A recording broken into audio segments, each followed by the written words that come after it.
Trump की कोशिश एक बार फिर हुई बेकार। थाईलैंड ने फिर शुरू की बमबारी। कंबोडिया का बड़ा दावा और कहने लगा कि हम डोनाल्ड ट्रंप की बात तो मानने वाले नहीं। बहुत कुछ चल रहा है इस वक्त जियो पॉलिटिक्स में, और डोनाल्ड ट्रंप जिस तरह की अपनी बातें रखते हैं दुनिया के सामने कि हमने कई सारे युद्ध रुकवाए हैं, लेकिन इस समय देखा जाए तो रूस यूक्रेन का मुद्दा तो अलग ही है। अब कंबोडिया और थाईलैंड का मुद्दा और जोरों तोरों से चलने लगा है, और इस बीच इन्होंने बयान दिया कि हम इसे भी रुकवाएंगे, लेकिन उनकी बात मानने के लिए थाईलैंड राजी नहीं है। खबर सामने आ रही है, अमेरिका राष्ट्रपति डोनाल्ड ट्रंप द्वारा थाईलैंड और कंबोडिया के बीच युद्ध विराम की घोषणा के कुछ ही घंटों बाद नया विवाद खड़ा हो गया। इस बीच हम ये जानेंगे कि डोनाल्ड ट्रंप आखिरकार अपनी प्रतिक्रिया में कौन से शब्द यूज करेंगे और किस तरह की प्रतिक्रिया देते हैं। अमेरिकी राष्ट्रपति डोनाल्ड ट्रंप द्वारा युद्ध विराम की घोषणा के कुछ ही घंटों बाद कंबोडिया ने थाईलैंड पर गंभीर आरोप लगाए हैं। कंबोडिया का साफ कहना है कि युद्ध विराम पर सहमति के बावजूद भी थाईलैंड ने उसके क्षेत्र में हवाई हमले जारी रखे। इन आरोपों के बाद दक्षिण पूर्व एशिया के इस संवेदनशील सीमा क्षेत्र में एक बार फिर तनाव गहराता नजर आ रहा है, और देखा जाए तो अब बमबारी शुरू भी हो चुकी है। कंबोडिया के रक्षा मंत्रालय ने सोशल मीडिया प्लेटफॉर्म एक्स पर जारी बयान में कहा कि शनिवार को थाई सेना ने उसके इलाके में नए हमले किए।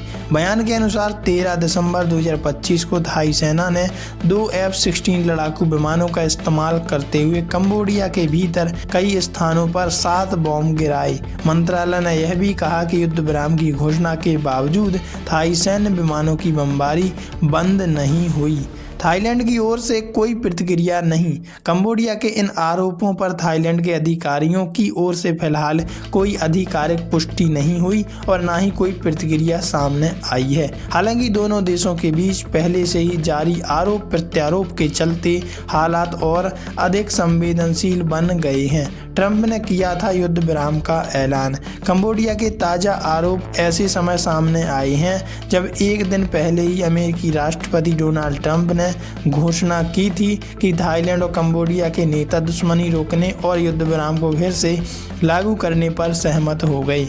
यह सहमति कई दिनों की घातक झड़पों के बाद, जिनसे पहले से लागू संघर्ष विराम के टूटने का खतरा पैदा हो गया था। डोनाल्ड ट्रंप ने सोशल मीडिया पोस्ट के जरिए बताया था कि उन्होंने थाई प्रधानमंत्री अनुतिन चारनोविराकोल और कंबोडिया के प्रधानमंत्री हुन मानेट से अलग अलग बातचीत की। उन्होंने यह भी कहा था कि मलेशिया के प्रधानमंत्री अनवर इब्राहिम ने इस समझौते को संभव बनाने में अहम भूमिका निभाई है। जुलाई में हुआ था पहला सीज फायर, लेकिन अब तक दोनों देशों के बीच कोई युद्ध विराम के संकेत तो मिलते नहीं। जुलाई में हुआ था पहला सीज फायर।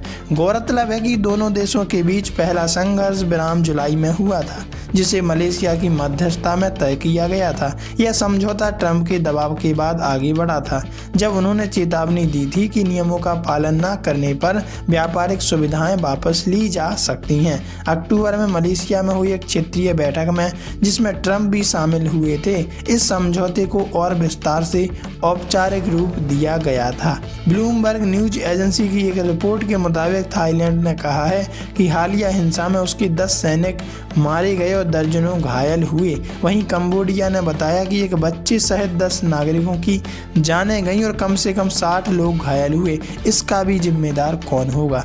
कंबोडिया के सैन्य हतोहत के आंकड़े साझा नहीं किए गए। वैसे क्या आपको लगता है कि वास्तव में ट्रंप ये युद्ध रुकवा पाएंगे? कमेंट में जरूर बताइएगा।